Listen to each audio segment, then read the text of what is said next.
Code exam में आप सभी का स्वागत है। आज की क्लास में हम लोग डिस्कस करेंगे मॉक टेस्ट जो कि आपके यूपीपीसीएस प्रीलिम्स और आरओ एआरओ दोनों परीक्षाओं के लिए बहुत ही महत्वपूर्ण है।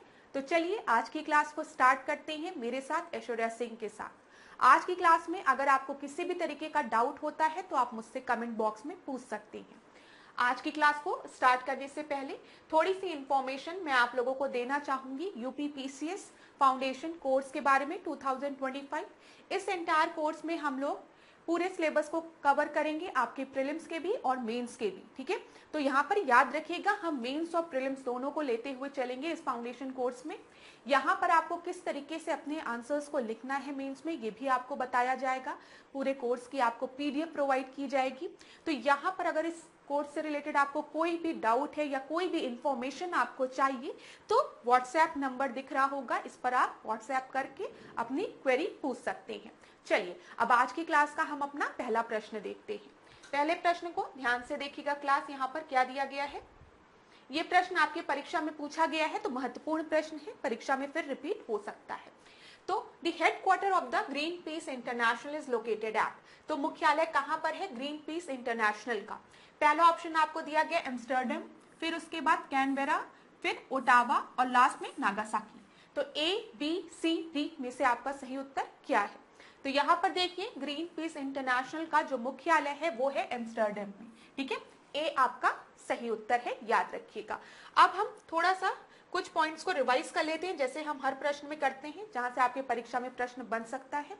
तो यहाँ पर ध्यान पूर्वक देखिएगा क्लास, अगर आप देखेंगे तो नीदरलैंड में आपको एम्स्टर्डम मिलेगा ये। ठीक है, यहाँ पर हमने डिस्कस कर लिया ग्रीन पीस इंटरनेशनल का मुख्यालय है। लास्ट क्लास में मैंने आपको बाल्टिक सी के बारे में पढ़ाया था, उसी को एक बार रिवाइज कर लेते हैं जल्दी से।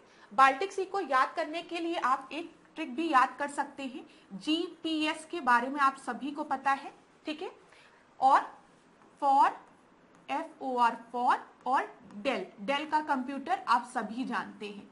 तो GPS फॉर डेल। ठीक है, यहां पर अगर आप चाहें तो इसको ऐसे फॉर लिख लीजिए, बस जो आपका O है वो स्मॉल होगा और कैपिटल में सब है। तो देखिए सबसे पहले हम जी की बात करते हैं। फर्स्ट जी है तो जी क्या होगा आपका, जर्मनी हो जाएगा। इधर आपको दिख रहा है बाल्टिक सी के साथ ही अपनी बाउंड्री शेयर कर रहा है। दूसरा आपका क्या है, पोलैंड।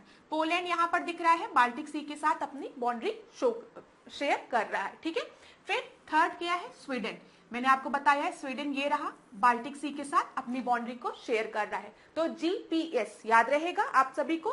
फिर फॉर से एफ जो है ये आपका फिनलैंड है, तो यहाँ पर देख लीजिए फोर्थ फिनलैंड जो कि यहीं पर है आपका। फिर आर, यहाँ पर ओ को हम कुछ नहीं मानेंगे, बस अब आपको आर याद रखना है, आर फिफ्थ है। तो फिफ्थ देख लीजिए रशिया। रशिया का यहाँ पर एक पोर्शन है। देखिए मेनली अगर आप देखेंगे तो ये वर्ल्ड वॉर सेकेंड के समय यहाँ पर जर्मनी की पावर थी, लेकिन जब वर्ल्ड वॉर सेकेंड में हारता है जर्मनी तो सोवियत यूनियन यहाँ पर कब्जा कर लेता है और ये एक छोटा सा हिस्सा जो है आज वो रशिया का पार्ट है और इस हिस्से का नाम क्या है, कालिनिनग्राड। ठीक है, ये याद रखिएगा, इसको जरूर याद रखिएगा क्लास, नहीं तो बाल्टिक सी जब हम सोचते हैं तो हमको दिमाग में रहता है कि रशिया कहाँ बाल्टिक सी को टच कर रहा है, लेकिन यहाँ पर रशिया का एक छोटा हिस्सा जो आपका कालिनिनग्राड है ये रशिया का पोर्शन है और ये बाल्टिक सी को टच करता है। तो यहाँ पर रशिया हो गया। सिक्स्थ हम देखेंगे तो डेनमार्क हो गया आपका, डेनमार्क इधर हो गया। ठीक है, फिर उसके बाद ई से अगर हम देखेंगे 7 तो एस्टोनिया हो गया। फिर यहाँ पर 8, 9 लाटविया और ल्यूथेनिया, 8, 9 लाटविया और ल्यूथेनिया। तो अब आपको याद रहेगा बाल्टिक सी को कौन कौन सी कंट्रीज आपकी टच कर रही हैं, तो जीपीएस फॉर डेल से आपको याद रहेगा। ठीक है क्लास, तो इसको जरूर रिवाइज कर लीजिएगा, परीक्षा में यहाँ से प्रश्न बनता है, इसलिए मैंने आपको फिर से एक बार शो कर दिया ये चीज। अब आपको ज्यादा अच्छे से ये चीज याद रहेगा। अच्छा, यहाँ पर जब हम बात कर रहे हैं एक बार एम्स्टर्डम की, तो यहाँ पर देख लीजिए नीदरलैंड है और इधर आपका नॉर्थ सी है। नॉर्थ सी को कौन कौन मतलब टच कर रहा है, तो डेनमार्क आपको याद रहेगा, नॉर्वे याद रखिएगा, स्कॉटलैंड, इंग्लैंड, नीदरलैंड। ठीक है, ये भी इंपॉर्टेंट है। नॉर्थ सी को अगर हम बात करेंगे तो नॉर्वे हो गया, बोलिए मेरे साथ, नॉर्वे। फिर इधर आपका डेनमार्क हो गया, फिर नीदरलैंड हो गया, इंग्लैंड हो गया और स्कॉटलैंड हो गया। इतनी चीज क्लियर हो गई। तो हमने नॉर्थ सी और बाल्टिक सी को डिस्कस कर लिया है। ऐसे नेक्स्ट क्लास में हम कुछ और चीजों को डिस्कस करते हुए चलेंगे ताकि एग्जाम तक आपके ज्यादातर जो ये सी हैं वो आपके कवर हो जाए। चलिए दूसरा प्रश्न देखते हैं। When was India's first national action plan on climate change released? तो ये कब रिलीज हुआ था? डायरेक्ट प्रश्न है। प्रथम राष्ट्रीय कार्य योजना, ठीक है, जलवायु परिवर्तन से रिलेटेड जो थी वो भारत में आपकी कब लोकार्पित की गई थी? तो बताइए 2000 में, 2008 में, 2012 में या फिर 2015 में? ये भी आपके परीक्षा में पूछा गया प्रश्न है, तो ध्यान से आप देखिएगा।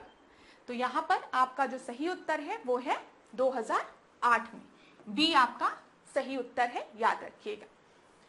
अब देखिए क्लास, यहाँ पर जब हम 2008 की बात कर रहे हैं तो मैंने आपको यहाँ पर बता दिया कि national action plan on climate change जो था वो आपका रिलीज हुआ था 2008 में। और मैं आपको बता दूं ये 2008 में रिलीज हुआ था और इसके अंडर आपके 8 प्रोग्राम्स भी थे, ठीक है। कभी परीक्षा में पूछिए अगर national action plan on climate change के अंदर कितने प्रोग्राम्स थे तो आपको याद रखना होगा 8 प्रोग्राम थे, जो कि अगर हम देखेंगे राष्ट्रीय सौर मिशन से रिलेटेड था, सोलर एनर्जी से रिलेटेड था। यहाँ पर देखिए आपका ये फर्स्ट हो गया, सोलर मिशन से रिलेटेड, हिंदी इंग्लिश दोनों में दिया गया है। तो पहला प्रोग्राम जो था वो सोलर मिशन से रिलेटेड था। दूसरा अगर हम देखेंगे एनर्जी से रिलेटेड था, यहाँ पर ऊर्जा दक्षता संवर्धन मिशन की बात हम करते हैं, ठीक है। फिर तीसरा हम देखेंगे सतत आवास मिशन से रिलेटेड था, सस्टेनेबल हैबिटेट से रिलेटेड था। राष्ट्रीय जल मिशन था, वाटर से रिलेटेड था, फोर्थ, ठीक है। फिफ्थ जो था वो हिमालयी पारिस्थितिक तंत्र को बनाए रखने का मिशन था। फिर 6 जो था वो हरित भारत मिशन से रिलेटेड था। 7 जो था वो सतत कृषि मिशन से रिलेटेड था। और 8 जो था वो राष्ट्रीय जलवायु परिवर्तन के लिए रणनीतिक ज्ञान मिशन से रिलेटेड था। तो ये आपके 8 हो गए, ये आपको याद रखना है, ठीक है। National plan for climate change जो था वो 2008 में पहला प्रोग्राम आपका लॉन्च हुआ था, जिसके अंदर ये 8 मिशन थे। अगर आप ऐसे याद रखेंगे तो आपको याद रहेगा 2 जगह सस्टेनेबल आया है, एक बार सस्टेनेबल एग्रीकल्चर की बात हमने की है और एक बार सस्टेनेबल हैबिटेट की बात की है। हमने एनर्जी एफिशिएंसी की बात की है, सोलर एनर्जी की भी बात की है, ठीक है। इंग्लिश में आप ऐसे याद कर सकते हैं, जैसे सस्टेनेबल 2 बार आया है, एग्रीकल्चर के लिए भी आया है, हैबिटेट के लिए भी आया है। एनर्जी की बात करें तो सोलर एनर्जी की भी बात की है, एनर्जी एफिशिएंसी की भी बात की है, हमने पानी की भी बात की है, वाटर मिशन की बात की है, ठीक है। फिर उसके बाद आपको याद रखना है ग्रीन इंडिया, ठीक है, हिमालयन इकोसिस्टम और strategic knowledge for climate change की बात हमने की है। जो जिसमें आप कंफ्यूज होंगे वो इस वाले ऑप्शन में है कि क्या हमने यहाँ पर mission for sustaining Himalayan ecosystem की बात की है, तो आप याद रखेंगे हाँ, ठीक है। नेशनल प्रोग्राम में हमने हिमालय की बात की है, राष्ट्रीय हिमालय पारिस्थितिक तंत्र को बनाए रखने का मिशन भी इसमें इंक्लूडेड है। तो ये चीज याद रहेगा ना आपको। आपके परीक्षा में इसके पहले बस यही पूछा गया था, national programme for climate change आपका कब लागू किया गया था? 2008 में लागू किया गया था। इसके अंदर आपके ये 8 प्रोग्राम थे, जिसमें आपको सारे प्रोग्राम याद होने चाहिए। याद करने का तरीका मैंने आपको बता दिया है। पहले आप सस्टेनेबल की बात करेंगे तो 2 सस्टेनेबल की बात हम कर रहे हैं, एग्रीकल्चर की भी बात कर रहे हैं और हैबिटेट की भी बात कर रहे हैं, आवास की भी बात कर रहे हैं। उसके बाद हम एनर्जी की बात करेंगे तो 2 एनर्जी की हम बात कर रहे हैं, सोलर एनर्जी की, सौर ऊर्जा की भी बात करें और एनर्जी एफिशिएंसी की भी बात कर रहे हैं। फिर एक आपका वाटर से रिलेटेड है, ठीक है। फिर आपका हिमालय से रिलेटेड है, ठीक है, ग्रीन इंडिया से रिलेटेड है, ठीक है। और फिर उसके बाद एक जो बचा आपका वो किस चीज से रिलेटेड है? Strategic knowledge for climate change से ही रिलेटेड है। ये सारे पॉइंट याद रखिएगा क्लास। बार बार मैं रिपीट इसलिए करती हूं क्योंकि यही प्रश्न आपके परीक्षा में एज इट इज पूछ लिए जाते हैं और आप कंफ्यूज हो जाते हैं। और कहां पर कंफ्यूजन होगी ये भी मैं आपको बता रही हूं। जो स्टूडेंट इसको नहीं पढ़ के जाएंगे वो सबसे पहले एलिमिनेट करके आएंगे इस वाले ऑप्शन को, राष्ट्रीय हिमालय पारिस्थितिक तंत्र को बनाए रखने का मिशन। उनको लगेगा यहाँ पर हम हिमालयन की क्यों बात करेंगे, रीजन की क्यों बात करेंगे, लेकिन यहाँ पर आपका दिया गया है mission for sustaining the Himalayan ecosystem. चलिए अगला प्रश्न हम देखते हैं जो कि महत्वपूर्ण है आपके परीक्षा के लिए। वो क्या है, ध्यान से देखिएगा class. Which one of the following tributary river is not correctly matched? तो चलिए बताइए। मालप्रभा जो है वो कृष्णा की ट्रिब्यूटरी है, हेमावती जो है वो कावेरी की ट्रिब्यूटरी है, मंजरा जो है वो गोदावरी की ट्रिब्यूटरी है और आपको प्राणहिता महानदी की ट्रिब्यूटरी दी गई है। तो आपको बताना है कौन सी ट्रिब्यूटरी आपकी करेक्टली मैच नहीं है। तो आप में से ज्यादातर स्टूडेंट ने सही उत्तर अभी तक दे लिया होगा। देखिए, मालप्रभा कृष्णा की ट्रिब्यूटरी है, एकदम सही है। हेमावती किसकी है? कावेरी की है।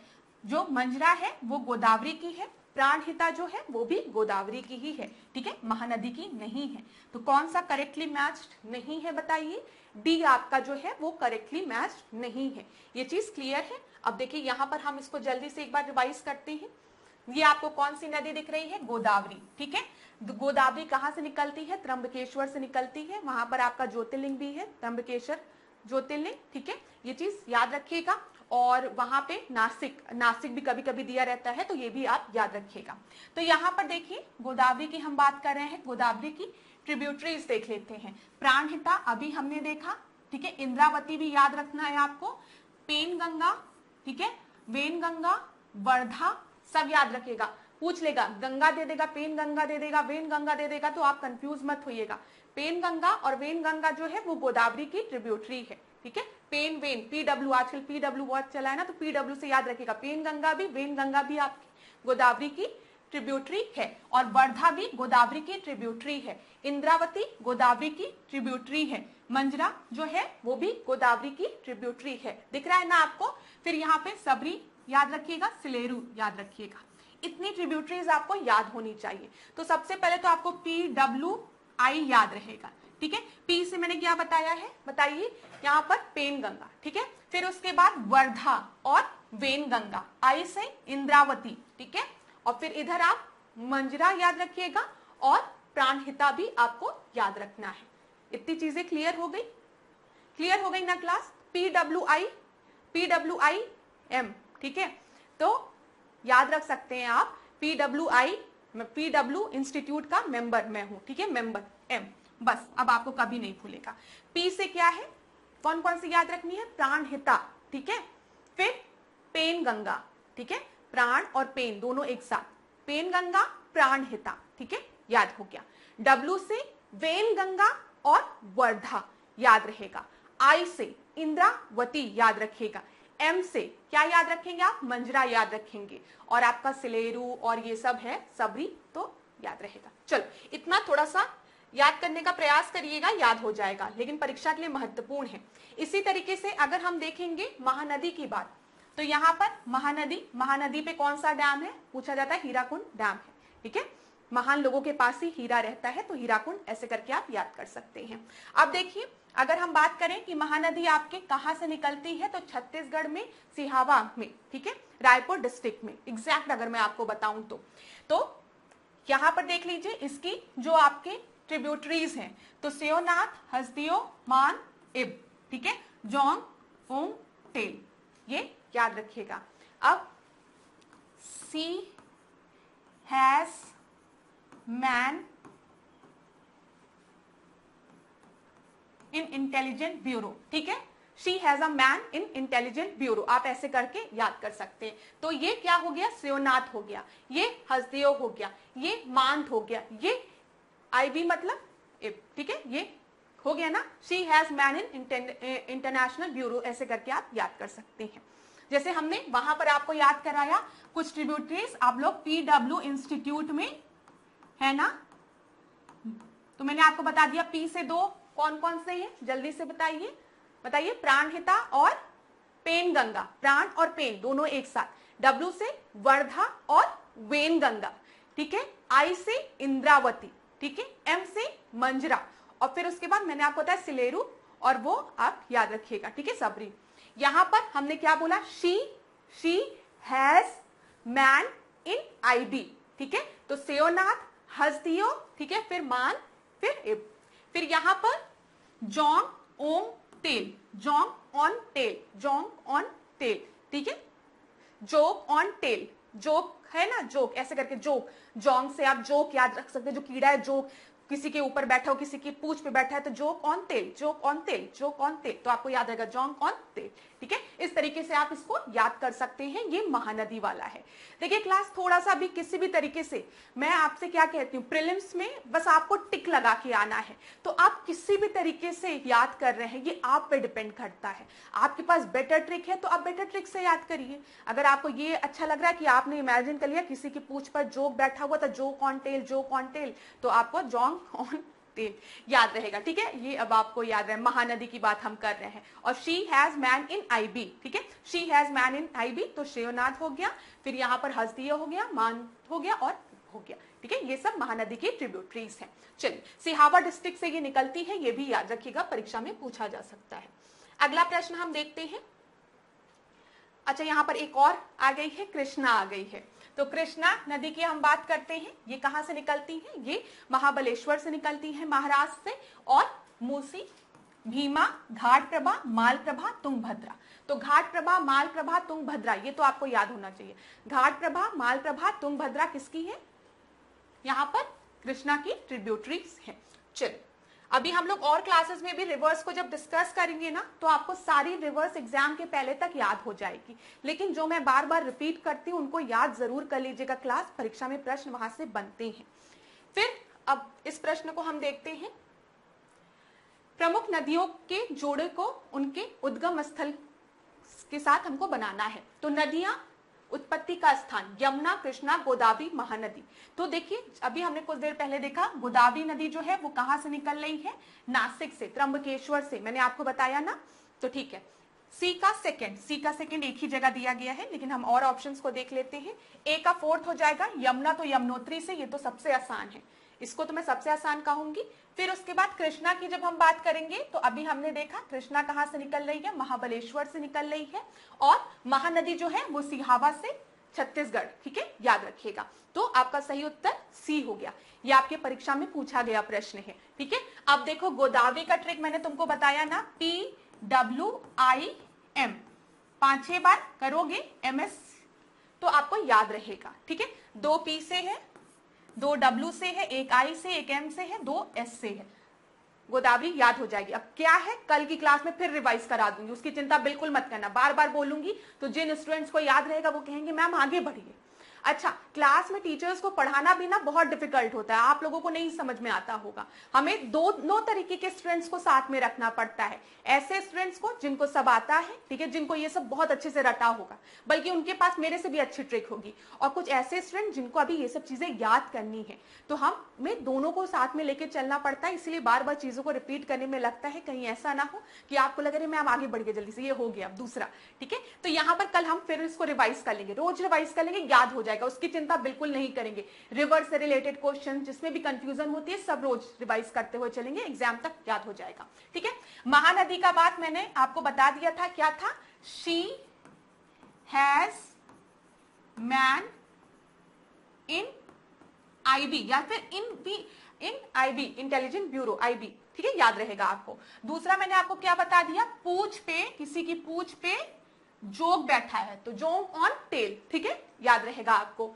ये हो गया, ये हो गया। ठीक है, कृष्णा आपको याद रहेगा, और यमुना की भी हम डिस्कस कर लेंगे। तो यहां पर तो आपका आंसर सी है। आज के लिए अभी इतना ही ट्रिक रखेंगे, ज्यादा ट्रिक एक साथ बताऊंगी तो सब कंफ्यूजन हो जाएगी। सी सही उत्तर था, यहां पर एक बार रिवाइज करना है, रिवाइज कर लीजिए।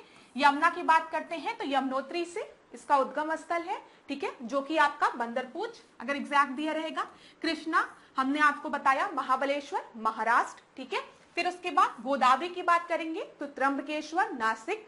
ठीक है, फिर उसके बाद महानदी, सिहावा पहाड़ी, छत्तीसगढ़। ठीक है, चलिए अगला देखते हैं। यहां पर देखिए, इस तरीके के भी प्रश्न परीक्षा में पूछे गए थे। कोल्ड फील्ड दिया गया था और पूछा गया था ये कोल्ड फील्ड में कौन सी नदी आपके आसपास है। तो देखिए, यहाँ पे तालचेर दिया गया है, कर्णपुरा दिया गया है, सिंगरौली दिया गया है, सिंगरैनी दिया गया है। अब याद रखिएगा, सिंगरौली जो है वो रोली जो है वो हम कहाँ लगाते हैं, माथे में लगाते हैं ना, माथे पे। तो सिंगरौली जब आएगा, रोली जब आएगा, तो वो कहां पर है, मध्य प्रदेश में, माथे पर।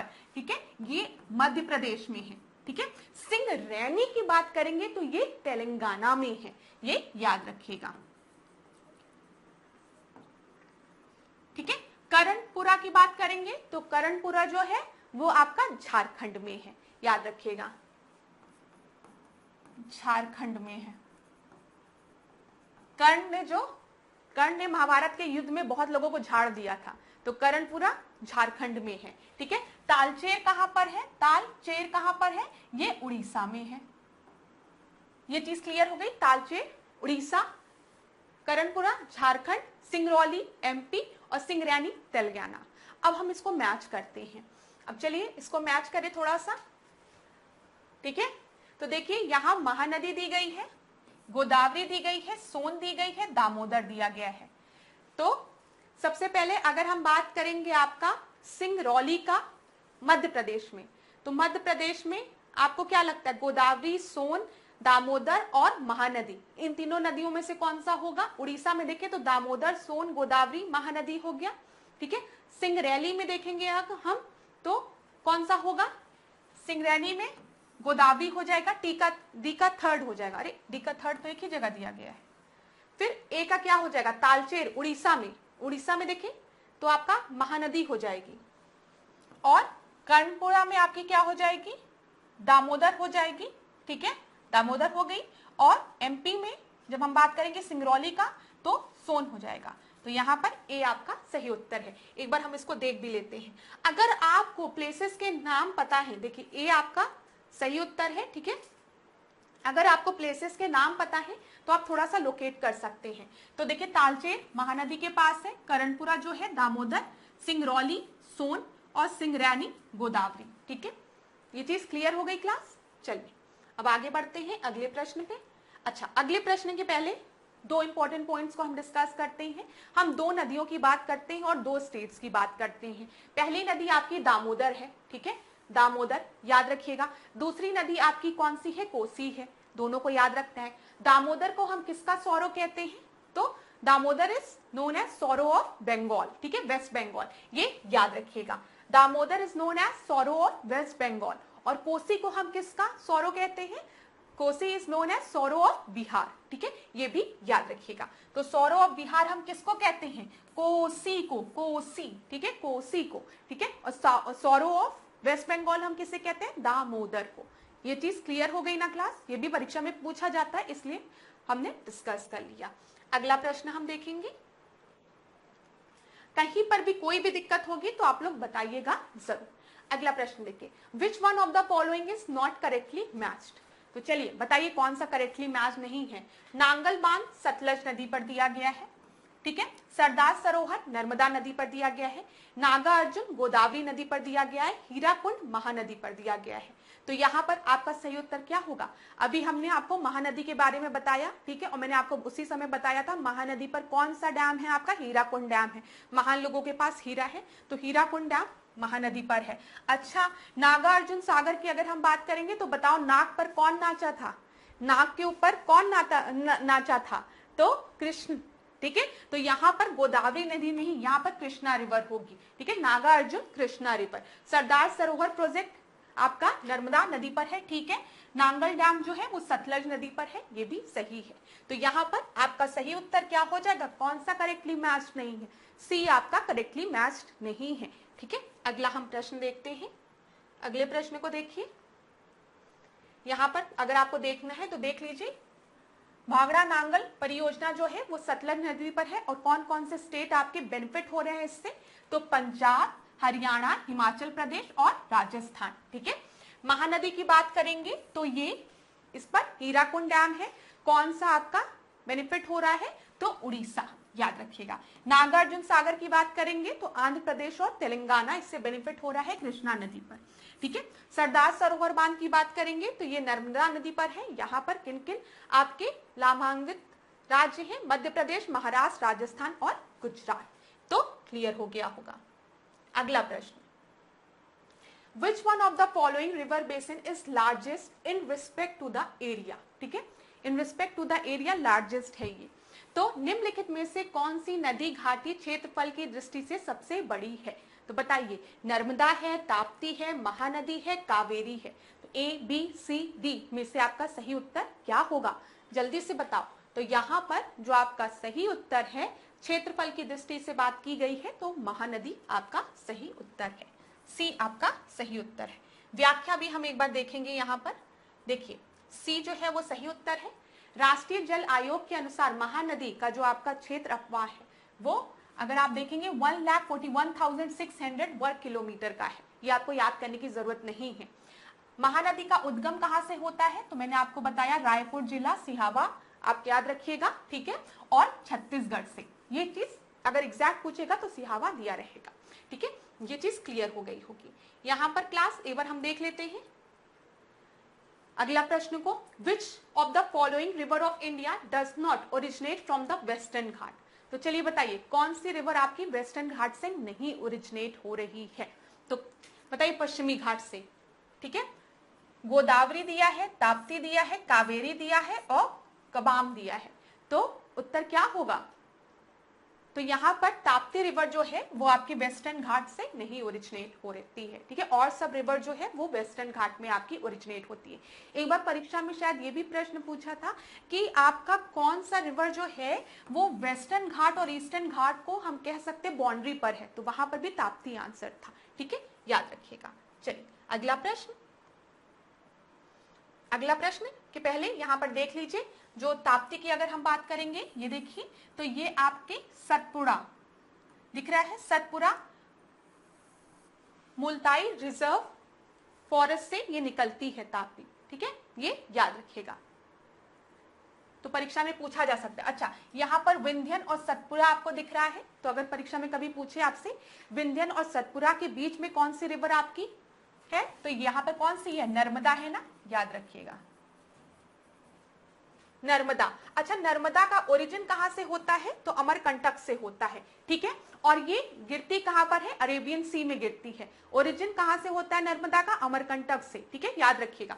विंध्यन और सतपुड़ा के बीच में कौन सी रिवर फ्लो करती है, नर्मदा फ्लो करती है, इसका ओरिजिन कहां से है, अमरकंटक से है, ठीक है, और गिरती कहां पर है, अरेबियन सी में गिरती है। धुआंधार फॉल किस पर है, नर्मदा नदी पर है। ये सब परीक्षा में पूछे गए प्रश्न है। इसी तरीके से अगर आपसे पूछे अमरकंटक से और कौन सी रिवर आपकी निकलती है, तो आप क्या बताएंगे, बताइए। एक आपको नर्मदा याद रखना है, दूसरा आप सोन भी याद रखेंगे। सोन और नर्मदा का दोनों का ओरिजिन आपका अमरकंटक से है, ठीक है। यहाँ पर तापी मैंने आपको बता दिया। ये आपका अगर हम एग्जैक्ट देखें तो बेतुर प्लेटो भी कहीं कहीं लिखा रहता है।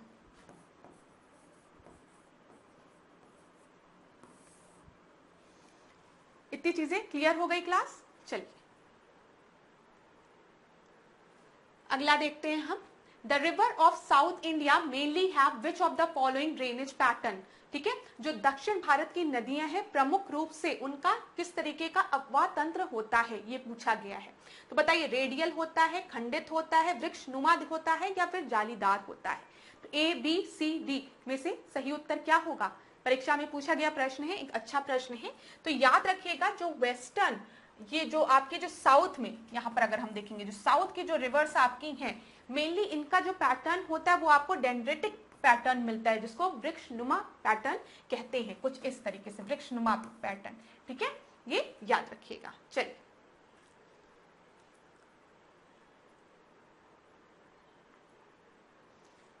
अगला हम देखते हैं यहाँ पर, which one of the following river does not originate in India. तो कौन सी रिवर जो है वो इंडिया में ओरिजिनेट नहीं होती है, ठीक है। और एक तरीके से ये प्रश्न और बनता है कि कौन सी ऐसी रिवर है जो हिमालय के ज्यादातर रेंजेस को काटती है। तो दोनों तरीके से ये प्रश्न बनता है, ठीक है। तो बताइए, दोनों का आंसर सेम है, मेरे कहने का मतलब ये है, विच of the following river does not originate in India इसमें, और साथ ही साथ विच of the river cuts all the ranges of Himalaya. तो यहाँ पर सतलज दिया है, रावी दिया है, चेनाब दिया है और ब्यास दिया है। तो सही उत्तर आपका क्या हो जाएगा, ए बी सी डी में से ए आपका सही उत्तर है, याद रखिएगा।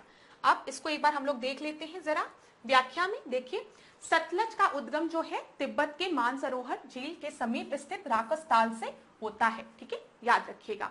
यह शिवालिक पर्वत श्रृंखला को काटती हुई पंजाब में प्रवेश करती है। रावी नदी के उद्गम की अगर हम बात करेंगे तो ये आपका रोहतांग दर्रे के समीप इसका उद्गम होता है, कांगड़ा जिले से, ठीक है। ब्यास नदी की बात अगर हम करेंगे तो ये भी रोहतांग दर्रे के समीप ही ब्यास कुंड से इसका आपका उद्गम होता है। तो रावी ब्यास जो है दोनों रोहतांग दर्रे के पास से इसका होता है। परीक्षा में पूछा जाता है ना, रोहतांग पास कहाँ है, तो बताइए, रोहतांग बारासित, मैंने आपको बताया ना,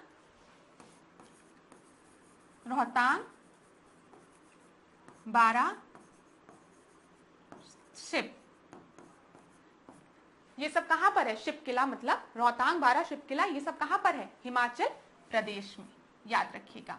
और रोहतांग दर्रे से आपको क्या क्या याद रखना है? एक आपको आर से रावी याद रखना है, ठीक है, और दूसरा आपको क्या याद रखना है? ब्यास, दोनों याद रखिएगा। इतना चीज क्लियर हो गया ना? चलिए अगला प्रश्न हम देखेंगे। पहले आप प्रश्न को आराम से पढ़ लीजिए। Teesta river was earlier a tributary of Ganga, now it is a tributary of Brahmaputra, ठीक है। River capturing is a major feature of Himalayan river. Assertion reason based प्रश्न है। अभी कथन दिया गया है तिस्ता नदी पहले गंगा की सहायक नदी थी, आजकल वह ब्रह्मपुत्र की सहायक नदी हो गई है। कारण दिया है नदी अपहरण हिमालय की नदियों का एक प्रमुख गुण है। तो आपको बताना है क्या सही उत्तर होगा। तो बताइए, ए और आर दोनों राइट है, ट्रू है, और आर जो है वो करेक्ट एक्सप्लेनेशन है ए का। दूसरा दिया गया है दोनों ट्रू है बट आर जो है वो करेक्ट एक्सप्लेनेशन नहीं है ए का। फिर दिया गया ए ट्रू है, आर फॉल्स है, ए फॉल्स है, आर ट्रू है। तो ए बी सी डी में से आपका सही उत्तर क्या हो जाएगा?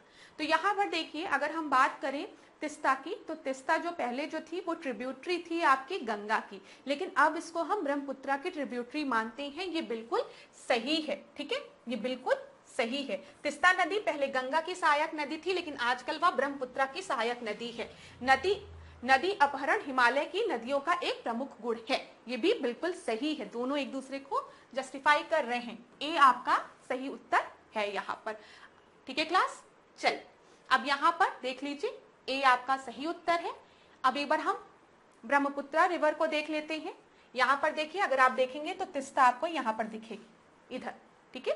अब दिहांग, दिबांग, लोहित, सियांग, सुबनसिरी, ठीक है, यहाँ पर देखिए।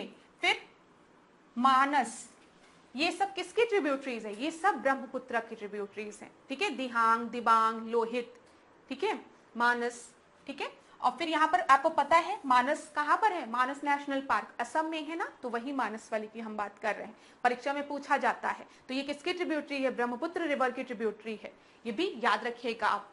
धनसिरी भी याद रखिएगा, परीक्षा में पूछा गया है।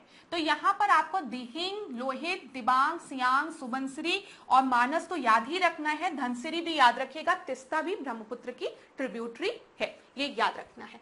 अब परीक्षा में एक और प्रश्न पूछता है, इसको हम देख लेते हैं यहाँ पर। जैसे अगर परीक्षा में पूछे आपसे कि तिब्बत में किस नदी को हम सांगपो नाम से जानते हैं, तो आप क्या बताएंगे? ब्रह्मपुत्र को तिब्बत में हम किस नाम से जानते हैं? सांगपो नदी के नाम से जानते हैं, ठीक है। यालुंग जांगबो के नाम से हम किस रिवर को जानते हैं चाइना में? तो ब्रह्मपुत्र रिवर को। ये याद रखिएगा, परीक्षा में पूछा जाता है। यालुंग भी याद रखिएगा, सांगपो भी याद रखिएगा। असम की अगर हम बात करें तो अभी हमने देखा दिहांग, दिबांग, ये सब आपका असम। तो यहाँ पर दिहांग या सियांग नाम से हम किस नदी को जानते हैं असम में? तो ब्रह्मपुत्र नदी को जानते हैं, ठीक है। अब बांग्लादेश की बात करते हैं। बांग्लादेश में हम ब्रह्मपुत्र नदी को किस नाम से जानते हैं? जमुना के नाम से जानते हैं। इतनी चीजें क्लियर हो गई, ठीक है। ये पॉइंट क्लियर है। हिंदी इंग्लिश दोनों में, कुछ ऐसा तो एक्सप्लेन करना नहीं है आपको। अब यहाँ पर जो चीज बताने जा रही हूं उसको एकदम ध्यान पूर्वक सुनिएगा और तुरंत नोट कर लीजिएगा। देखिए, पद्मा रिवर हम ब्रह्मपुत्र रिवर को हम पद्मा रिवर के नाम से कब जानते हैं? जब ये गंगा से जाकर मिल जाती है। जहां पर गंगा और ब्रह्मपुत्र आपकी आके मिलती है, उसको हम किस नाम से जानते हैं? पद्मा नाम से जानते हैं। कहीं कहीं लिखा रहता है जहां पर गंगा जो है जमुना से मिल रही है, उसको हम पद्मा नाम से जानते हैं। जमुना, हम किस जमुना की बात कर रहे हैं? तो बांग्लादेश में हम जमुना नाम से जानते हैं ना, ये चीज क्लियर हो गई। ब्रह्मपुत्र रिवर को हम जमुना नाम से जानते हैं, ठीक है। कंफ्यूज मत होइएगा आप लोग, जमुना और यमुना में डिफरेंस है। यमुना दूसरा है, यमुनोत्री ग्लेशियर से निकल रही है। यहाँ पर हम ब्रह्मपुत्र रिवर की बात कर रहे हैं, ठीक है। तो जो ब्रह्मपुत्र को हम बांग्लादेश में जमुना नाम से जानते हैं। तो जमुना और गंगा मिल रही है तो उसको हम पद्मा रिवर के नाम से जानते हैं। ठीक है, फिर इसके बाद जब इसमें पद्मा में मेघना आके मिल जा रही है तो हम उसे मेघना के नाम से जानते हैं। इतनी चीजें क्लियर है। ठीक है, तो यहाँ पर ये सारे पॉइंट्स जो मैंने आपको बताए हैं वो आपके परीक्षा के लिए बहुत ही महत्वपूर्ण है, याद रखिएगा। आने वाले क्लासेस में हम और रिवर से रिलेटेड प्रश्नों को आपको रिवाइज करा देंगे।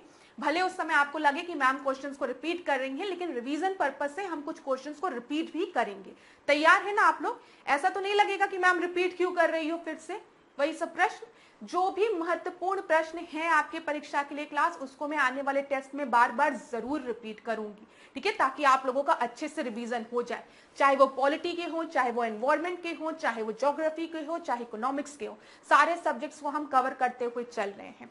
यहाँ पर अगर आपको किसी भी टॉपिक में डाउट होता है तो आप लोग मुझे कमेंट बॉक्स में बताएंगे। ठीक है, कि मैम हमको यहाँ पर डाउट हो रहा है, वो चीज आपको मुझे बताना पड़ेगा।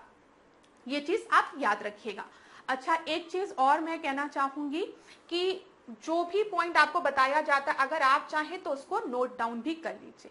देखिए क्लास, अगर कोई कोचिंग ये कह देना कि हम जो पढ़ा रहे हैं उसी में से आएगा, तो ये पॉसिबल नहीं। ये आप भी जानते हैं, पेपर मैं सेट नहीं कर रही हूँ। हाँ, लेकिन पुराने पास्ट ईयर्स के पेपर्स को देख के हम एक एनालिसिस कर सकते हैं कि यहाँ से प्रश्न ज्यादा पूछे जा सकते हैं और पूरी संभावना है यहाँ से प्रश्न बनने की, या फिर इस प्रश्न को दूसरे तरीके से किस तरीके से आपके परीक्षा में पूछा जा सकता है। इन सब चीजों पे हम थोड़ा ध्यान दे सकते हैं, वही मैं करती हूँ क्लास में। ठीक है, और मैं आपको बता दूं, पेपर तो मैं सेट करती नहीं हूँ कि मैं आपको बोलूँ कि मेरे ही क्वेश्चन जो बताए जा रहे हैं उसी में से प्रश्न बनेगा। अगर फंस जाए तो बहुत ही अच्छी बात है, तब तो बहुत ही आप लोग मुझे थैंक यू बोल दीजिएगा और मैं भी खुश हो जाऊंगी कि चलो मेरे पढ़ाने से ज्यादातर प्रश्न आ गए। लेकिन हम इंपॉर्टेंट पॉइंट्स को ध्यान रखते हुए रिवीजन क्लास में नंबर ऑफ क्वेश्चंस को आने वाले सेशंस में बढ़ाएंगे और ज्यादा से ज्यादा रिवीजन करेंगे एक क्लास में। ठीक है, आप क्या करिए, आपके पास समय कम है, वीडियो को डबल स्पीड पे करके जल्दी जल्दी रिवाइज कर लीजिए इस वीडियो को, और कोई भी टॉपिक में पॉइंट में दिक्कत हो रही हो तो वो भी मुझे बता दीजिएगा। अब देखिए, निम्नलिखित में से कौन सी एक नदी भारतीय गंगा नदी बेसिन का हिस्सा नहीं है? तो भारतीय गंगा नदी बेसिन का हिस्सा कौन सा नहीं है? देखिए, पुनपुन नदी दिया है, अजय नदी दिया है, जलांगी दिया है और जोंक दिया है। तो बताइए ABCD में से सही उत्तर क्या है? अभी मैंने आपको क्या याद कराया था? पूछ पर जोंक बैठा है। ठीक है, जोंक ऑन टेल, जोंक ऑन टेल। मैंने क्या कहा, किसी की भी पूछ ऐसे इमेजिन कर लो और इमेजिन करो यहाँ पर एक जोंक बैठा है, तो जोंक ऑन टेल ये किसकी ट्रिब्यूटरी है? ये आपकी महानदी की ट्रिब्यूटरीज हैं, ना कि गंगा की ट्रिब्यूटरी है। तो यहाँ पर सही उत्तर क्या हो जाएगा? डी आपका सही उत्तर हो जाएगा। पुनपुन, अजय, जलांगी नदी, ये सब आपकी किसकी आपका हिस्सा है? गंगा बेसिन का हिस्सा है। ये चीज क्लियर हो गई ना क्लास? देखिए याद होना शुरू हो गया ना आपको? अच्छा, ये मत सोचिएगा कि मैम आप किस तरीके से बोल रही, बस मैं आपको याद करने की पर्पज से बोल रही हूँ। याद हो जाएगा, ये जोक टेल पे बैठा है। ठीक है, तो जोक ऑन टेल। ठीक है, सिहावा महानदी की बात कर रहे हैं, रायपुर डिस्ट्रिक्ट छत्तीसगढ़, याद रहेगा। ठीक है, यहां पर शी हैज मैन किसमें? IB में, इंटेलिजेंट ब्यूरो में उसका आदमी है। She has man in intelligent bureau. ठीक है, शी हैज मैन IB, तो ऐसे आप याद कर सकते हैं। चलिए अगला हम देखते हैं। In which of the following river the upper course contains fresh water but saline water flowing at the lower part? कौन सा ऐसा आपका बोला गया नदी है जिसके ऊपरी मार्ग में मीठा जल है परंतु निचले भाग में खारे जल का प्रभाव मिलता है? तो जल्दी से बता दीजिए। बराक नदी, लूनी नदी, घग्गर नदी या फिर उपयुक्त में से कोई नहीं? तो बताइए, ऊपर मीठी नीचे नमकीन की बात की गई है, मतलब खारे पानी की बात की गई है, तो ये किसका फीचर है? ये आपके लूनी नदी का फीचर है। बी आपका सही उत्तर है ABCD में से। यहाँ पर लूनी नदी को भी एक बार हम देख लेते हैं। देखिए मैप में बी सही उत्तर है। लूनी नदी आपको दिख रहा है यहाँ पर। ठीक है, लूनी कहाँ से निकल रही है? अरावली से निकल रही है, याद रखिएगा। ठीक है, जाकर ये लुप्त कहां पर होती है? गल्फ ऑफ कच्छ में। परीक्षा में पूछा जाता है ना, लूनी नदी जो है वो कहीं पर जाकर गिरती नहीं है, ये विलुप्त हो जाती है। ठीक है, कहां पर? गल्फ ऑफ कच्छ में। ये याद रखिएगा, यहाँ पर परीक्षा में आपसे पूछा जा सकता है। ठीक है क्लास, ये चीज क्लियर है। अब यहाँ पर एक प्रश्न देखिए, लूनी नदी का उद्गम कहाँ से होता है? अभी मैंने आपको बताया अरावली में, लेकिन अरावली में कहाँ से होता है परीक्षा में अगर कभी आपसे पूछे, अजमेर में, माउंट आबू से या फिर नाग पहाड़ से, तो आप क्या बताएंगे? जो लूनी नदी है, कितना देखो क्या हो रही है, विलुप्त हो जा रही है रन ऑफ कच्छ में जाकर। तो ये कहां से निकलेगी? नाग पहाड़ से निकलेगी, नाग पहाड़ से, तभी जाकर विलुप्त हो जाती है। ठीक है, तो याद रखिएगा लूनी कहां पर? नाग पहाड़ से निकलती है। ये भी चीज क्लियर हो गई होगी। चलिए अगला प्रश्न, अगला प्रश्न देखिए हम। अच्छा, अगर एक और पूछूं मैं आपसे, एक और कोई रिवर बता दो जो अरावली से निकलती है, तो आप कौन सी रिवर बताओगे? तो साबरमती। साबरमती आश्रम के बारे में सबको पता है, गांधी जी के बारे में सबको पता है, तो याद रखिएगा साबरमती जो है वो भी कहां से निकलती है? अरावली से निकलती है, लेकिन ये कहां जाकर गिरती है? गल्फ ऑफ खंबात में। ठीक है, ये यहां पर, ये कच्छ में आपकी विलुप्त हो जाती है। चलिए अगला प्रश्न। अच्छा, कौन सी रिवर जो है क्लास बताइए, कौन सी ऐसी रिवर है जो ट्रॉपिक ऑफ कैंसर को 2 बार काटती है? जो कर्क रेखा को भारत में 2 बार काटती है, वो कौन सी रिवर है बताइए? ट्रॉपिक, जितने भी इंपॉर्टेंट पॉइंट्स मुझे याद आ रहे हैं सब मैं आज आपको पढ़ा दूंगी। ट्रॉपिक ऑफ कैंसर को भारत की कौन सी रिवर है जो 2 बार काटती है? 2 टाइम्स। तो वो आपकी माही है, याद रखिएगा माही। कहां से निकलती है? विंध्याचल से निकलती है, ट्रॉपिक ऑफ कैंसर को 2 बार काटती है। ठीक है, ये चीज याद रखिएगा। चलिए अगला प्रश्न, which of the following river is famous for its fault valley drainage? तो फॉल्ट वैली ड्रेनेज के लिए कौन सी आपकी रिवर जो है वो फेमस है? अपने भ्रंश घाटी प्रवाह के लिए। तो बताइए, Chambal, Gangtok, Ramganga, Damodar. A B C D में से सही उत्तर क्या होगा? हिंट दूं आप लोगों को? मैंने आपको बताया था इस रिवर को हम सॉरो ऑफ वेस्ट बंगाल कहते हैं। तो किस रिवर को हम सॉरो ऑफ वेस्ट बंगाल कहते हैं? दामोदर को। यहां पर आपका सही उत्तर जो है वो बी है। ठीक है, ये अपने भ्रंश घाटी प्रवाह के लिए प्रसिद्ध है। इसी तरीके से सॉरो ऑफ बिहार किसको कहते हैं? कोसी को, याद रखिएगा। ठीक है, चलिए देख लीजिए, बी आपका सही उत्तर है। झारखंड के छोटा नागपुर पठार के पूर्वी भाग से निकलने वाली, तो ये याद रख लीजिएगा, दामोदर नदी जो है वो छोटा नागपुर पठार से निकलती है। ठीक है, नदी झारखंड तथा बंगाल में भ्रंश घाटी से प्रभावित होती है। ठीक है, ये याद रखिएगा। आसनसोल के समीप या पश्चिम बंगाल के डेल्टा भाग में प्रवेश करती है, वह रूपनारायण नदी के जल को ग्रहण करती हुई या हुगली में विलीन हो जाती है। इसको हम क्या कहते हैं? बंगाल का सोग भी कहते हैं, जिसको कि सॉरो ऑफ बंगाल। ठीक है, और इसकी सहायक नदियां अगर हम देखें तो जमुनिया, बरकी और बराकर, ये याद रखिएगा। ठीक है, बराकर, जमुनिया दामोदर की ट्रिब्यूटरी है, और बरकी। अगला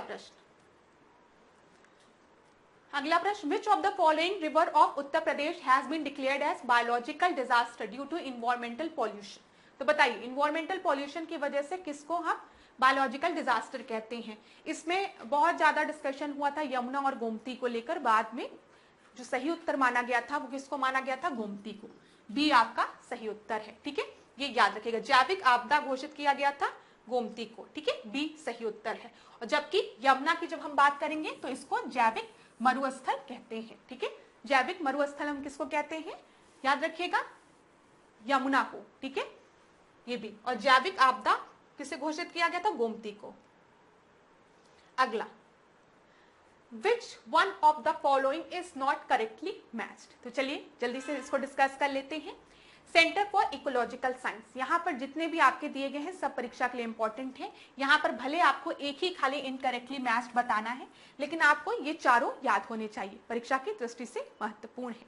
तो सेंटर फॉर इकोलॉजिकल साइंस, पारिस्थितिकी विज्ञान का केंद्र कहाँ पर है? बेंगलुरु में है, ये बिल्कुल सही है। ठीक है, wild life institute of India, wild life institute of India Dehradun में है, ये बिल्कुल सही है। ठीक है, Indian institute of forest management, भारतीय वन प्रबंधन संस्थान, भारतीय वन प्रबंधन संस्थान कोलकाता में नहीं है। ठीक है, कहां पर है? भोपाल में है। कहां पर? भोपाल में। फिर GB Pant institute of Himalayan environment and development Almora में है, ठीक है। GB Pant institute of Himalayan environment and development Almora में है। Centre for ecological science Bengaluru में है। Wild life institute of India Dehradun में है और Indian institute of forest management जो है फॉरेस्ट मैनेजमेंट वो भोपाल में है। तो यहां पर आपका सही उत्तर सी हो जाएगा। आगे बढ़े क्लास। यहां पर याद रख लीजिएगा इसकी स्थापना कब हुई थी, तो इसकी स्थापना 1984 में हुई थी। कभी कभी परीक्षा में ऐसा भी पूछ लेता है, इसलिए 1984 याद रखिएगा, 1984, ठीक है। चलिए आगे बढ़े अगले प्रश्न पे। अगला प्रश्न देखिए, कितना अच्छा प्रश्न है ये, बहुत ही अच्छा प्रश्न है ये, मैं इसको मानती हूँ। मैंने इसको आप लोग से डिस्कस भी किया है। जो पहले स्टूडेंट्स क्लास देख रहे होंगे पहले से, उनको तो रट भी किया होगा, नहीं रटा होगा तो आज जरूर याद कर लेना। इसको क्रोनोलॉजिकल ऑर्डर में आपको अरेंज करना है। रियो अर्थ समिट, जिसको कि हम अर्थ समिट भी कहते हैं, ठीक है, रियो समिट भी कहते हैं, कहां पर हुआ था? ब्राजील में हुआ था, ठीक है, रियो दी जेनेरियो में। कब हुआ था? 1992 में हुआ था। एजेंडा 21 यूएनएफसीसीसी, ठीक है, UNFCCC United nation framework convention on climate change, agenda 21, ठीक है। फिर यहां पर आपका जो बायोलॉजिकल डाइवर्सिटी सब इसी के समय आई थी। पब्लिकेशन ऑफ ब्रंटलैंड रिपोर्ट, इसमें हमने सस्टेनेबल डेवलपमेंट को डिफाइन किया था 1987 में। इन्फोर्समेंट ऑफ मॉन्ट्रियल प्रोटोकॉल, क्या बोला गया है? मॉन्ट्रियल प्रोटोकॉल के प्रवर्तन को, इन्फोर्समेंट की 1989, ठीक है। Publication of limit to growth 1972, very important for your exam, सब पॉइंट इसमें तो याद करना है आपको। तो यहां पर अब अरेंज करिए, तो सबसे पहले क्या आ जाएगा? फोर्थ आ जाएगा। फोर्थ यहां दिया गया है और यहां दिया गया है। इसके बाद हम देखेंगे इन्फोर्समेंट ऑफ मॉन्ट्रियल प्रोटोकॉल, नहीं, इसके बाद आएगा पब्लिकेशन ऑफ ब्रंटलैंड रिपोर्ट, ये आ गया, ठीक है, सेकेंड। फिर आपका थर्ड आ गया मॉन्ट्रियल प्रोटोकॉल और फिर रियो समिट, तो बी सही उत्तर है, ठीक है। क्लास याद रखिएगा, वेरी इंपॉर्टेंट परीक्षा के लिए। देखिए the limit to growth report का प्रकाशन 1972, स्टॉकहोम कॉन्फ्रेंस कब हुई थी बताइए। दूसरा देखें ब्रंटलैंड आयोग रिपोर्ट का प्रकाशन 1987, सस्टेनेबल डेवलपमेंट को कब डिफाइन किया गया था, आपको रिलेट करना है सब। फिर यहाँ पे मॉन्ट्रियल प्रोटोकॉल का प्रवर्तन 1989, ठीक है। अच्छा, यहाँ पर मॉन्ट्रियल प्रोटोकॉल आपका किससे रिलेटेड है? ओजोन से रिलेटेड है, ठीक है। मॉन्ट्रियल प्रोटोकॉल में एक अमेंडमेंट किया गया था जिसको कि हम किगाली अमेंडमेंट के नाम से जानते हैं। ये कब हुआ था याद रखिएगा, ये आपका साइन हुआ था 2016 में और इफेक्टिव है 2019 से। किगाली अमेंडमेंट भी आपके परीक्षा के लिए बहुत महत्वपूर्ण है, इसलिए मैं आपको बता रही हूँ। किगाली अमेंडमेंट की जब हम बात करेंगे तो इसको साइन कब किया गया था? 2016 में। इन्फोर्स कब किया गया? 2019 में, ठीक है। और मॉन्ट्रियल प्रोटोकॉल कब इन्फोर्स किया गया है? 1989 में। तो किगाली अमेंडमेंट में क्या किया गया था ये भी याद कर लीजिए। किगाली अमेंडमेंट में आपके HFC हाइड्रोफ्लोरोकार्बन के यूज को प्रोहिबिट करने की बात की गई थी, तो हाइड्रोफ्लोरोकार्बन की। मॉन्ट्रियल प्रोटोकॉल की बात करते हैं तो वहां पर हमारा पूरा फोकस ज्यादातर होता है क्लोरोफ्लोरोकार्बन में, ठीक है। यहाँ पर किगाली अमेंडमेंट में हाइड्रोफ्लोरोकार्बन को भी आपके इसमें जोड़ दिया गया था, याद रखिएगा। ये चीज हो गया। और रियो समिट 1992, इतनी चीज क्लियर हो गई। कहीं पे भी कोई भी डाउट होगा तो क्या करेंगे? कमेंट बॉक्स में बताएंगे। अब देखिए जिस साल वो प्रश्न पूछा गया था उसी सेम पेपर में ये भी प्रश्न आपका दिया गया था। अब जिसको पता था कि ब्रंटलैंड रिपोर्ट जो है सस्टेनेबल डेवलपमेंट से रिलेटेड है और सस्टेनेबल डेवलपमेंट क्या होता है वो आंसर या टिक कर लेता इसको और पहले वाले क्वेश्चन को कोरिलेट करके। देखिए sustainable development Brundtland report 1987, clear. Sustainable development मतलब क्या होता है? To fulfil the need of the present generation without compromising the ability of future generation to fulfil their needs, ठीक है। हम अपनी जरूरतों को इस तरीके से पूरा करें कि हमारे जो रिसोर्सेज हैं वो आने वाले जनरेशंस के लिए भी सेफ रहे, ठीक है, उनके लिए भी चीजें बची रहे। इसी को तो हम सस्टेनेबल यूज कहते हैं, सस्टेनेबल डेवलपमेंट कहते हैं। ये चीज क्लियर है। तो अब देखिए, अब इस प्रश्न को पढ़िए आप ध्यानपूर्वक। क्या दिया गया है? The discussion on sustainable development, ठीक है, was started after submitting a report on environment to the United Nation in 1987। तो ये कौन सी रिपोर्ट है? ये ब्रंटलैंड रिपोर्ट है, जो कि आपके पहले वाले क्वेश्चंस में पूछी गई है। तो ब्रंटलैंड रिपोर्ट आपकी कब आई? 1987 में आई। क्लियर? ठीक है। आप बताइए ये रिपोर्ट किस पे बेस्ड थी? First report on climate change, ठीक है, सस्टेनेबल डेवलपमेंट की बात कर रहे हैं, our common future, second report on climate change, या फिफ्थ असेसमेंट रिपोर्ट। तो sustainable development means we are talking about the common future, ठीक है। तो आपका सही उत्तर क्या हो जाएगा? बी आपका सही उत्तर हो जाएगा। तो एग्जाम में यही सब चीजें हमें थोड़ा सा एलिमिनेट करने आना चाहिए क्लास, ताकि हम अपने आंसर्स में, जब देखो सबको सब चीज नहीं आती है, ठीक है, जिनका प्रीलिम्स नहीं क्वालिफाई हो पाता एक दो नंबर से, हम नहीं कह सकते कि उनको नॉलेज नहीं थी, वो भी आप ही की तरह पढ़े हैं, लेकिन शायद उस समय वो अपना उतना दिमाग ना लगा पाए हो।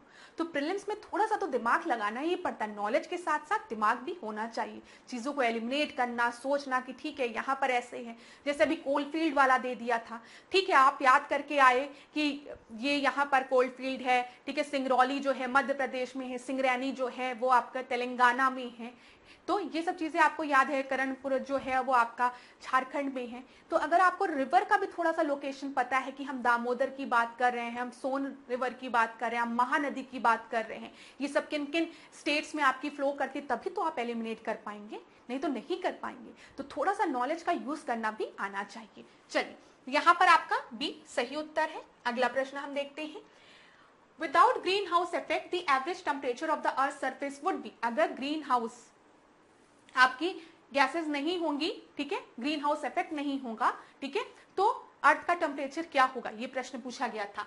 0 डिग्री सेंटीग्रेड, 5 डिग्री सेंटीग्रेड, -20 या -18। तो ये तो आपको समझ में आ रहा होगा, ग्रीन हाउस गैसेस की वजह से ही जो अर्थ का टेम्परेचर है वो वार्म रहता है, गर्म रहती है हमारी पृथ्वी, ठीक है। और अगर क्या होगा, अगर ग्रीन हाउस गैसेस नहीं होंगी तो जो अर्थ है वो बहुत ज्यादा ठंडी हो जाएगी, ठीक है, ठंडी हो जाएगी। ठंडा होने के मतलब क्या? हम 0 डिग्री के ऊपर की बात कर रहे हैं, माइनस में जाएंगे, तो तुरंत इस ऑप्शन को एलिमिनेट कर दीजिए। 0 डिग्री सेंटीग्रेड तो अभी भी टेम्परेचर रहता है, लेकिन हम बहुत एक्सट्रीम टेम्परेचर की बात कर रहे हैं। तो अब कंफ्यूजन आपको हो सकती थी, -18 और -20 डिग्री सेंटीग्रेड में बहुत क्लोज का है, और यहाँ पर आपका सही उत्तर जो है वो बी है, ठीक है। देखिए यहाँ पर हमने क्या किया, 50% अपने क्वेश्चन में जो ऑप्शंस दिए गए उनको एलिमिनेट कर दिया। अब दो में हमें खेलना है, -18, -20, तो यहाँ पर -18 डिग्री सेंटीग्रेड आपका सही उत्तर है। चलिए, ऐसे ही एक बार एग्जाम में प्रश्न पूछा गया था कि विस्परिंग ऑफ लीव्स, ठीक है, जो लीव्स की जो विस्परिंग होती है उसमें कितने डेसिबल साउंड आपके प्रोड्यूस होते हैं, ऐसा कोई क्वेश्चन पूछा गया था। तो वहां पर भी कुछ ऐसे ही 20 था उसका आंसर। अब देखिए, ग्रीन हाउस गैसेस में मैं हमेशा स्टूडेंट्स को बताती हूँ, बहुत आसान है, ग्लोबल वार्मिंग है, आप सभी को पता है। आपको पता है यहाँ से जो सन है वहां से हमारी यूवी रेज आती है, ये सन है, ठीक है, सन से यूवी रेज आती हैं, आप सभी को पता है। ये जो यूवी रेज होती है ना, ये आपकी शॉर्ट वेवलेंथ की होती है, ये आप याद रखिएगा, इनकी वेवलेंथ जो होती है वो शॉर्ट वेवलेंथ होती है, ठीक है। फिर जब ये अर्थ पर फॉल करती हैं तो यहाँ से रिफ्लेक्ट बैक होती हैं, जब ये रिफ्लेक्ट बैक होती हैं तो ये आपके इंफ्रारेड में कन्वर्ट हो जाती है, इनकी वेवलेंथ जो होती है वो आपकी लॉन्ग वेवलेंथ होती है। इसी वजह से जो यहाँ पर ग्रीन हाउस गैसेस आपकी प्रेजेंट होती है ना, वो शॉर्ट वेवलेंथ की रेस को पृथ्वी के अंदर तो आने देती हैं, लेकिन जब वो रिफ्लेक्ट बैक होकर आपके वापस जाती है और लॉन्ग वेवलेंथ में कन्वर्ट हो जाती है तो वो इनको ट्रैप कर लेती है, ठीक है, क्योंकि इनकी वेवलेंथ ज्यादा होती है, और इसी कारण अर्थ का टेम्परेचर जो है वो आपका बढ़ता रहता है। इसी को हम ग्लोबल वार्मिंग भी कहते हैं, तो ये बस आपको याद रखना है। अच्छा, ग्लोबल वार्मिंग कि जब हम बात करेंगे तो यहाँ पर किन गैसेस का सबसे ज्यादा कंट्रीब्यूशन है, ये भी परीक्षा में पूछा जा सकता है। ग्रीन हाउस गैसेस में आपका वाटर वेपर आता है, ये याद रखिएगा, और अगर हम मोल फ्रैक्शन के अकॉर्डिंग चले तो सबसे ज्यादा जो कंट्रीब्यूशन है ग्रीन हाउस इफेक्ट के लिए वो वाटर वेपर का ही है। तो कभी भी परीक्षा में वाटर वेपर दिया रहे ग्रीन हाउस इफेक्ट में तो ये मत करना उसको काट के चले आना, वाटर वेपर जो है वो आपके ग्रीन हाउस इफेक्ट में कंट्रीब्यूट करता है। उसके बाद कार्बन डाइऑक्साइड का, ठीक है, फिर आपके मीथेन का, फिर आपके नाइट्रस ऑक्साइड का, ओजोन का, फिर हाइड्रोफ्लोरोकार्बन, यहाँ पर परफ्लोरोकार्बन, एसएफसी और एनएफ3, ये सब आपके ग्रीन हाउस गैसेस में आते हैं।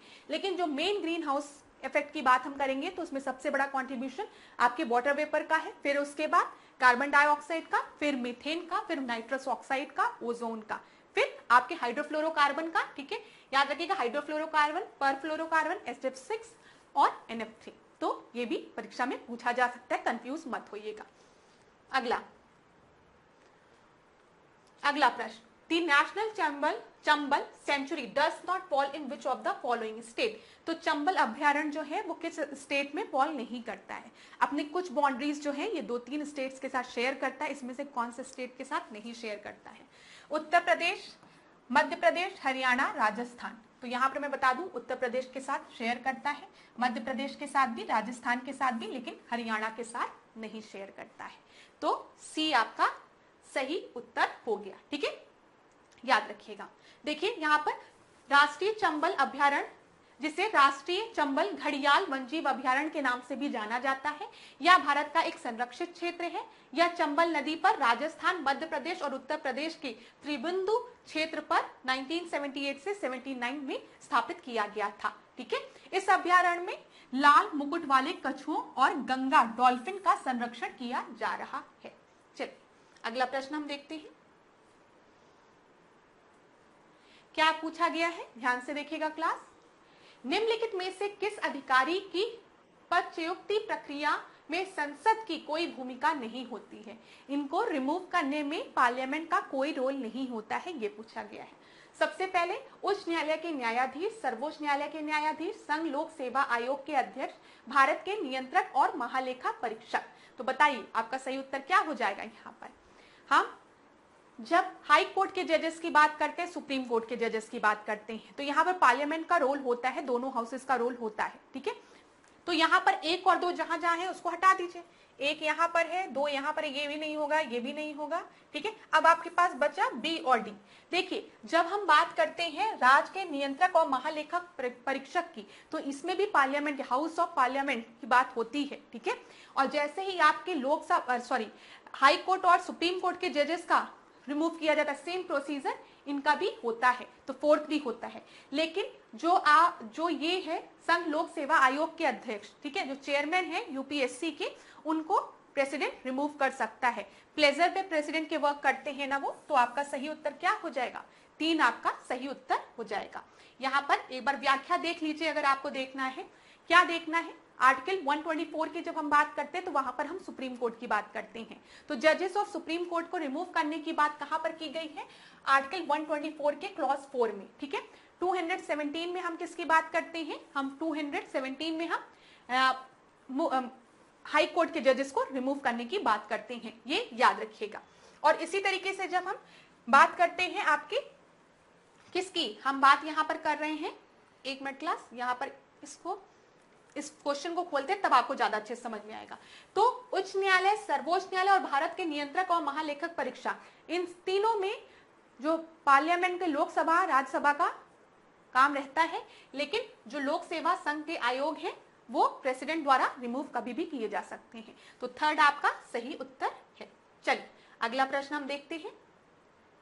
भारत के महान्यायवादी के संदर्भ में निम्नलिखित कथनों पर विचार करिए। चलिए विचार करते हैं। सबसे पहले आपको दिया गया है, राष्ट्रपति सर्वोच्च न्यायालय का न्यायाधीश होने के योग्य किसी व्यक्ति को भारत का महान्यायवादी नियुक्त कर सकता है। महान्यायवादी जैसा कि संसद निर्धारित करेगा पारिश्रमिक प्राप्त करता है। ठीक है, यहाँ पर राष्ट्रपति जो है वो सर्वोच्च न्यायालय का न्यायाधीश होने योग्य किसी भी व्यक्ति को महान्यायवादी नियुक्त कर सकता है। ये बिल्कुल सही है आपका। ठीक है, अटॉर्नी जनरल के लिए ये लिखा गया है, अगर प्रेसिडेंट चाहे तो कोई भी ऐसा आदमी जो कि योग्यता रखता है, सुप्रीम कोर्ट के जज वाली योग्यता क्वालिफिकेशन रखता है, तो उसको महान्यायवादी नियुक्त कर सकता है। बिल्कुल सही है। महान्यायवादी का जो पारिश्रमिक है वो संसद निर्धारित करता है, ये गलत है आपका, वो भी प्रेसिडेंट ही निर्धारित करता है। तो यहाँ पर क्या पूछा गया है, कौन सा करेक्ट है? तो खाली एक करेक्ट है, दूसरा आपका गलत है। ठीक है, यहाँ पर पार्लियामेंट का रोल नहीं होता है, संसद का, प्रेसिडेंट का ही रोल होता है। एक बार आप लोग व्याख्या में देखना चाहें तो देख लीजिए। 76 में हम अटॉर्नी जनरल की बात करते हैं, ठीक है, महान्यायवादी का वर्णन करते हैं। इसकी नियुक्ति किसके द्वारा होती है? राष्ट्रपति के द्वारा होती है। राष्ट्रपति उच्चतम न्यायालय का न्यायाधीश होने के योग्य किसी भी व्यक्ति को भारत का महान्यायवादी नियुक्त कर सकता है, और महान्यायवादी जो है वो राष्ट्रपति के प्रसाद पर्यंत पद धारण करता है, और राष्ट्रपति द्वारा निर्धारित जो पारिश्रमिक होता है वो उसको अलाउंसेस उसको मिलते हैं, ठीक है। ये चीज क्लियर हो गई ना? तो आपका खाली ए सही था। अगला प्रश्न देखिए, यहां पर सूची 1 को सूची 2 के साथ हमें सुमेलित करना है। अनुच्छेद 61 दिया है, 67 का बी दिया है, फिर 94, 90। तो 61 आप सभी को पता है, हम किसकी बात करते हैं? इम्पीचमेंट ऑफ प्रेसिडेंट की बात करते हैं। क्लियर है? तो ए का 2 हो गया, ए का 2 यहां भी दिया है, यहां नहीं दिया है, तो फिर हमारे पास 50-50% बचा। डी का क्या है? फर्स्ट हो जाएगा, डी का फर्स्ट। यहां पर हम अध्यक्ष को हटाने की बात करते हैं। अब देखिए 67 अगर हम देखते हैं तो प्रेसिडेंट के बाद किसके बारे में आता है? राष्ट्रपति, उपराष्ट्रपति के बारे में आता है, राष्ट्रपति के बाद वाइस प्रेसिडेंट के बारे में। तो यहां पर उपसभापति को पद से हटाने की बात हम करते हैं, ठीक है। और यहां पर क्या दिया गया? उपराष्ट्रपति को हटाने की बात करते हैं। तो 67 का बी क्या हो जाएगा? थर्ड हो जाएगा। उपराष्ट्रपति, वाइस प्रेसिडेंट जो कि चेयरमैन होता है आपका राज्यसभा का। तो देख लीजिए बी का थर्ड यहां दिया गया है, ठीक है, और डी का फर्स्ट है ही है, और फिर सी का आपका क्या हो गया? सी का आपका फोर्थ हो गया, ठीक है। 90 में हम उपसभापति को हटाने की बात कर रहे हैं, ठीक है। 94 में हम किसकी बात कर रहे हैं? उपसभापति को हटाने की, और 90 में हम राज्यसभा के उपसभापति को हटाने की बात कर रहे हैं। तो सी आपका सही उत्तर हो गया, ठीक है। यहां पर देख लेते हैं, सी सही उत्तर है। देखिए क्लास, इसको तो मैं आपको किस तरीके से बता रही थी? एलिमिनेशन टेक्निक से। जरूरी नहीं है कि आपको सारे आर्टिकल्स याद हो, लेकिन यहाँ पर जो कॉमन आर्टिकल है वो यही है ना। 61 में हम राष्ट्रपति के इम्पीचमेंट की बात करते हैं, फिर 60 के बाद राष्ट्रपति के बाद हमारा वाइस प्रेसिडेंट आता है, तो इसके बाद आपका 67 आ गया, ठीक है। यहाँ पर उपराष्ट्रपति जो कि आपके एक्स ऑफिशियो चेयरमैन भी हम कहते हैं ना, ठीक है। फिर 94 में स्पीकर को हटाने की बात, और 90 में राज्यसभा के उपसभापति को हटाने की बात, याद रखिएगा। चलिए अगला देखते हैं हम।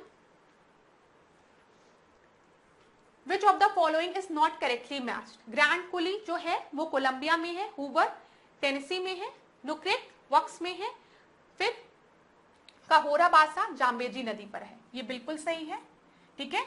नुक्रेक जो है वक्स पे है, ये भी सही है। हूवर जो है वो कोलोराडो पे है, ठीक है। ग्रांड कुली कोलंबिया में है, ठीक है। ये वाला आपका गलत है, बी आपका गलत है। बी देखिए कोलोराडो नदी पर है आपका, ठीक है, याद रखिएगा। मैंने आपको बताया कोलोराडो नदी पर है। कोलोराडो नदी पर और कौन कौन से हैं देख लेते हैं। डेविस पार्क है, बोल्डर, ठीक है, हूवर बांध, ये सब किस पर है? ये सब कोलोराडो नदी पर है। ये आपके परीक्षा में पूछा गया प्रश्न है।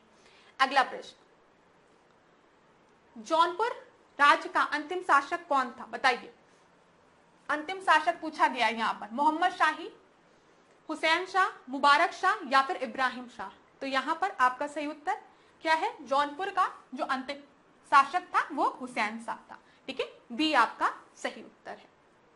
एक बार हम व्याख्या भी देख लेते हैं, कोई महत्वपूर्ण पॉइंट हो तो मैं आपको बता दूं। देखिए जौनपुर की स्थापना की अगर हम बात करेंगे तो 14वीं शताब्दी में सुल्तान फिरोज शाह ने अपने चचेरे भाई सुल्तान मोहम्मद बिन तुगलक की स्मृति में इसका किया था, ठीक है, बनाया था। सुल्तान मोहम्मद बिन तुगलक का जो वास्तविक नाम था वो क्या था? जौना खान था, ये पूछा जाता है, और उसी के नाम पर इसका नाम क्या रख दिया गया? जौनपुर रख दिया गया था, ये याद रखिएगा। अच्छा, पूर्व का सिराज किसे कहा जाता है? तो पूर्व का सिराज हम किसे कहते हैं? हम जौनपुर को कहते हैं। परीक्षा में ये भी प्रश्न बना था। अगला प्रश्न 1303 में काकतीय शासकों की सेना ने निम्न में से किसकी सेना को वारंगल में परास्त किया था? तो बताइए, Kakatiya ruler defeated the army of which of the following ruler at Warangal? Iltutmish, Balban, Alauddin Khilji या मोहम्मद बिन तुगलक? तो यहाँ पर आपका सही उत्तर क्या होगा? ABCD में से। तो काकतीय वंश ने 1303 में अलाउद्दीन खिलजी को परास्त किया था, याद रखिएगा।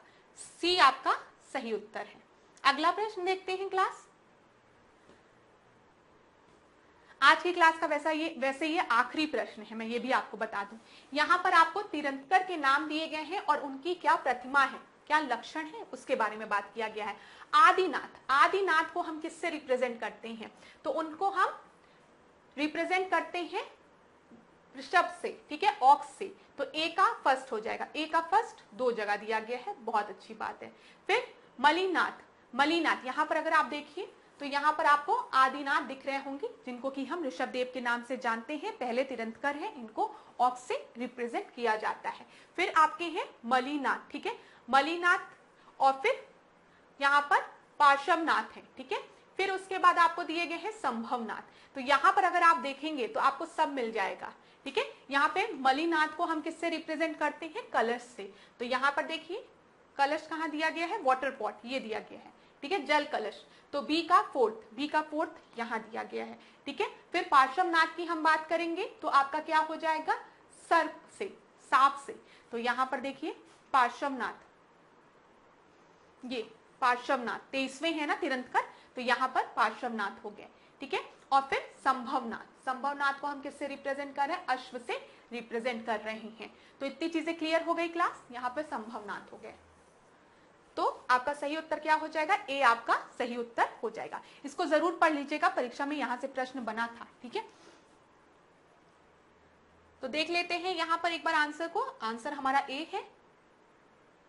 चलिए, thank you so much class. अब आज के सेशन को यहीं पे एंड करेंगे, नेक्स्ट क्लास में आपसे मिलेंगे। सेशन को बहुत ज्यादा बड़ा इसलिए नहीं रखते हैं ताकि आपको दिक्कत ना हो, लेकिन यहाँ पर जितने भी प्रश्न मैंने डिस्कस किए हैं वो आपके परीक्षा के लिए बहुत ही महत्वपूर्ण हैं, तो इनको जरूर पढ़ लीजिएगा क्लास, ठीक है। बहुत ही महत्वपूर्ण प्रश्न है। आने वाले क्लास में हम कुछ और इंपॉर्टेंट प्रश्नों को इसी तरीके से डिस्कस करेंगे। आपको क्लास कैसी लगी मुझे जरूर बताइएगा, आपका कमेंट पढ़ के मुझे काफी अच्छा लगता है। आप लोगों को ये चीज पता होनी चाहिए, ठीक है। तो मुझे काफी मोटिवेशन मिलता है जब आपके अच्छे कमेंट्स में पढ़ती हूँ, आपके लिए क्लास कैसी, आपको कैसी लग रही है क्लास, या आपका कोई भी फीडबैक आता है तो उसको जब मैं पढ़ती हूँ तो मुझे अच्छा लगता है। और कोई भी दिक्कत होती है क्लास में तो आप वो भी मुझे जरूर बताइएगा। तो thank you so much class, आज के सेशन को यहीं पे एंड करेंगे। नेक्स्ट क्लास में आपके साथ मिलेंगे कुछ और नए प्रश्नों के साथ, महत्वपूर्ण प्रश्नों के साथ, जहां पर हम ध्यानपूर्वक पढ़ेंगे ताकि ज्यादा से ज्यादा क्वेश्चंस आपकी परीक्षा में रिपीट हो या उनसे रिलेटेड प्रश्न रिपीट हो, इसको ध्यान में रखते हुए हम आगे की क्लासेस को देंगे। धन्यवाद क्लास। इसी तरीके से मेरे साथ ऐश्वर्या सिंह के साथ डिकोड एग्जाम के साथ बने रहिए। आपका दिन खूब मंगलमय हो, खूब पढ़िए, खूब आगे बढ़िए और अपने स्वास्थ्य का ध्यान रखिए, ठीक है। परीक्षा पास आ रही है तो अपने स्वास्थ्य का ध्यान जरूर रखिएगा और अपने पे विश्वास रखिए, ईश्वर पे विश्वास रखिए, माता पिता के आशीर्वाद पे विश्वास रखिए, सफलता आपको जरूर मिलेगी। धन्यवाद।